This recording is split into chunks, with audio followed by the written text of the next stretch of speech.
Hi everyone, and welcome to another episode of Cooking with CandiWare, and today we're going to be making a little treasure cat Tsum Tsum. Hi everyone, and welcome to my channel. If you are new, this is where we make adorable miniature food jewelry for the most part, and if you are coming back, thank you so much for stopping by once again. So like I mentioned, we're going to be making this super adorable treasure cat Tsum Tsum. So this is the little guy right here, and I am so super happy with how he turned out. I also wanted to say that if you've been around for quite a while, I made another Tsum Tsum. This was last year, in the fall, summer, something like that. Anyways, I love Pocahontas, so I wanted to make a Miko Tsum Tsum since there wasn't one on the market, and I don't think there is one still, but I decided I would make another one since everyone seemed to really like Miko, so now Miko has a little friend. But anyways, yeah, so this was super simple to make. You really don't need all the tools that I am using with this.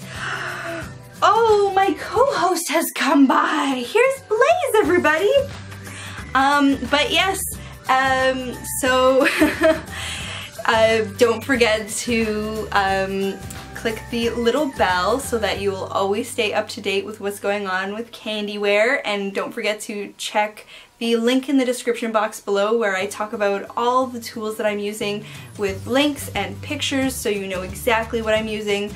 But like I said, for the most part, even if you don't have some of the tools I'm using to sculpt, you can just use a toothpick or a needle tool of some sort.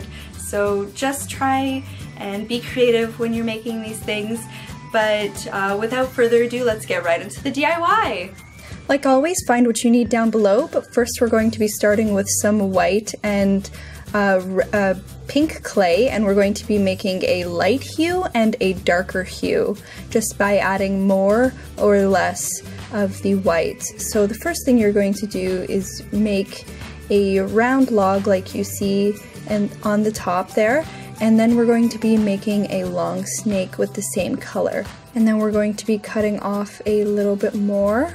So this one I'm making into a very small ball, and then I just decided to add a little bit more to it, and this is going to be his first ear.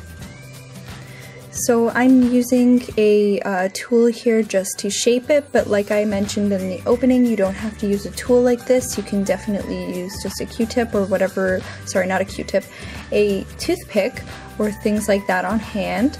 So I'm just blending it into the body. I'm also taking a dotting tool, and I'm just going to add in just to make sure that it's in place. And now we're going to be taking those other small little snake pieces that we cut off, and we're just going to flatten them slightly after we've made them into a little ball.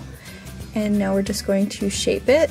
And I'm also taking a little bit of the lighter color clay that we made, and I'm just going to flatten that also. And actually, now that I mention it, the little bit that we made on him is not his ear, it's his hair tuft, excuse me. But we're just going to be using a little bit of the pink light clay and just add a little bit into the very middle of the darker color clay. And then you just want to flatten it out and just fill the space, because this one is actually his ear. My apologies, everyone. And so that's the inside color, and then we're just going to put this on one side close to his middle hair tuft. And then we're going to be doing the same thing again with the other ear.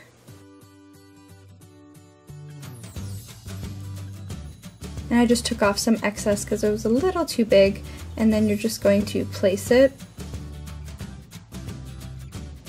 Just be gentle with it, it does like to stick.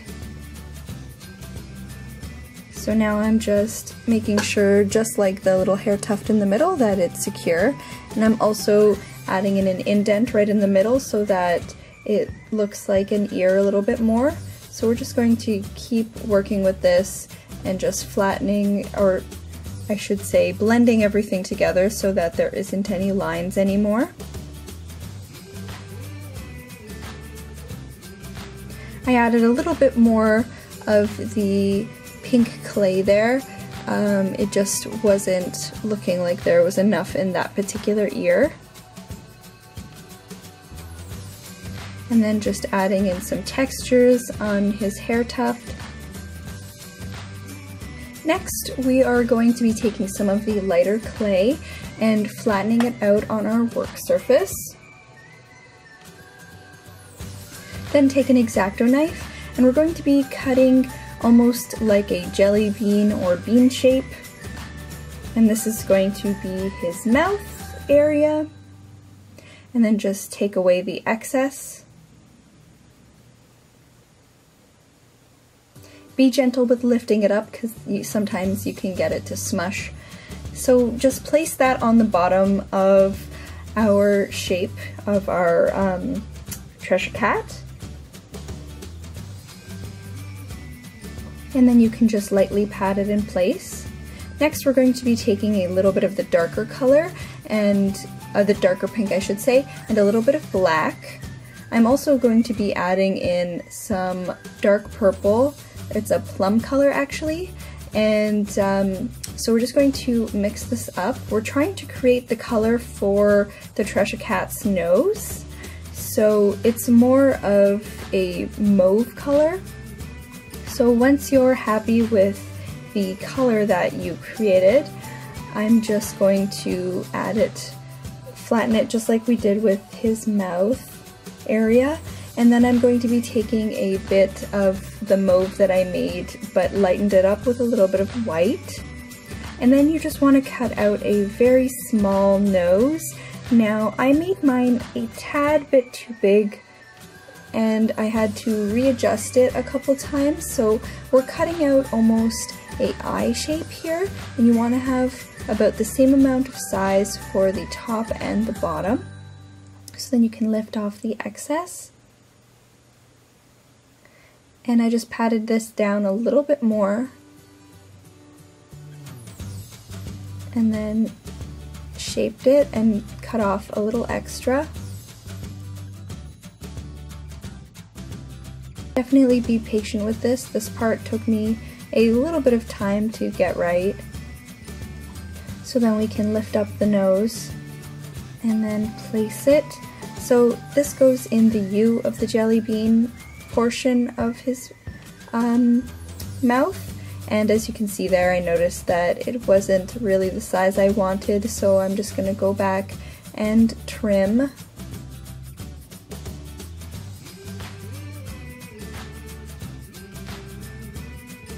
So now we can lift it off again, and we're going to place it on his little face.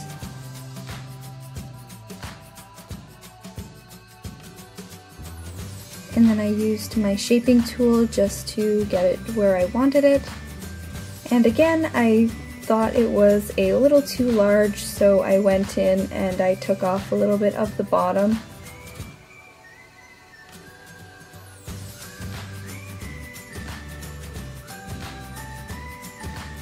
So now we're going to be taking a little bit more of the lighter color, and we're going to flatten it in our hand, and we're going to place this on the Cheshire Cat's belly. So this is his belly color also.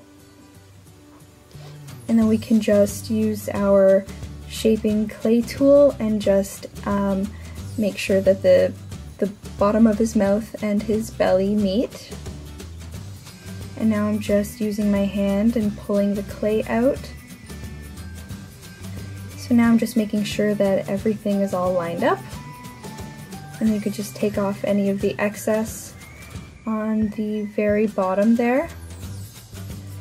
Now we're going to be taking the light colored clay again, and we're going to be making a long snake. So this is going to be for the Cheshire Cat's stripes.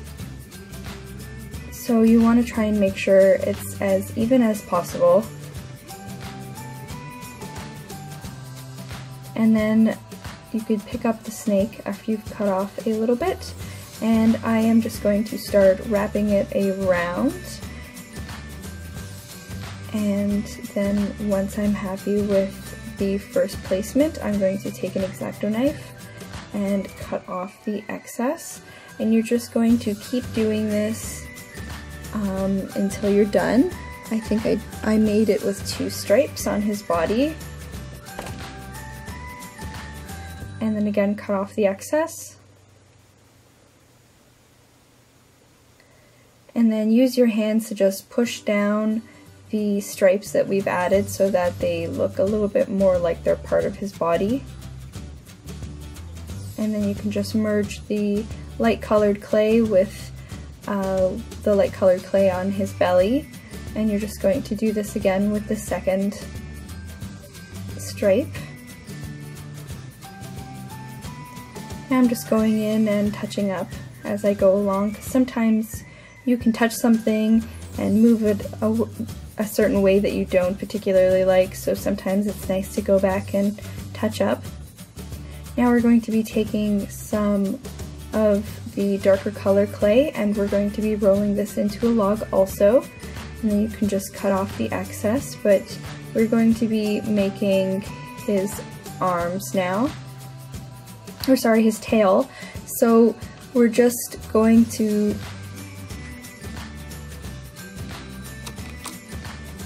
once you've shaped the tail the way you would like it, I am going to be taking a little bit more of the light colored pink, and we're going to be doing the same thing that we did with the body, where we're going to be adding on his stripes.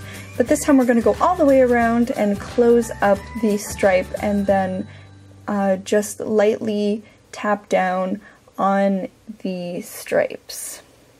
And then we're going to be just rolling that out a bit, and then we're going to be adding on one more stripe and then cut that off. I only had enough space for 2. You can definitely make it smaller and add on more, whatever you would like. So now we're just going to shape the tail a bit more, and then we're going to be placing it, and I'm just going to be using my, my clay tool again to place it where I want it. And then you can just go in and try and tweak the stripes if you wish. I'm just pulling out an imperfection. And then we're going to be rolling out a small little log, and this is going to be his feet. So I did 2 so that I could use the ends to be part of his feet, and I'm using 1 for size roughly, and then you're going to just keep cutting out 4. So then you can take the little nubs that you made and place them where his feet should go, and then you can just use your tool and make it so that there isn't a seam. So we're also going to do that with the other side. And now we're going to be putting on his back feet, and I liked to try and do this not on top of his stripes, so you might want to keep that in mind when you're working on it. I mean, it's totally up to you, but that's just what I decided I wanted to do. And then I moved his tail so that I could place the foot where it should go, and then you're just gonna put that in place. Next, we're going to be taking some black and rolling this out super duper thin.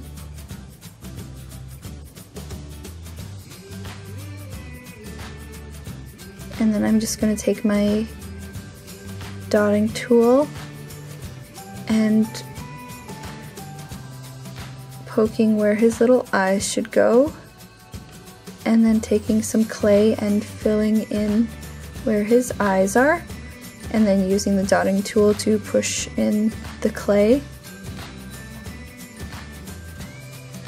And I also wanted to give him eyebrows, so I took some small pieces of clay, and once you get it super thin, just cutting off a piece and placing it, and I'm doing that for both. And then I'm going to be using my dotting tool to try and shape it a bit more.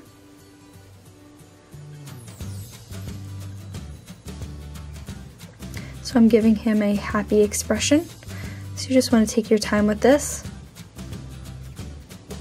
So now we're going to be taking a little bit more of the darker clay, and we're going to be making his little side tufts on his face. So I just cut out 2 small pieces of a log, and we're just going to put them at like a teardrop shape on either side. And then we're going to be using our clay shaping tool again and just placing that the way we want. And once you're happy with the look, you can bake it according to your clay's instructions. And I added a little bit of gloss inside his eyes and his nose, and that's it. So thanks so much for taking part on this DIY with me, and I hope to see you next week for another Friday Kawaii video. Bye!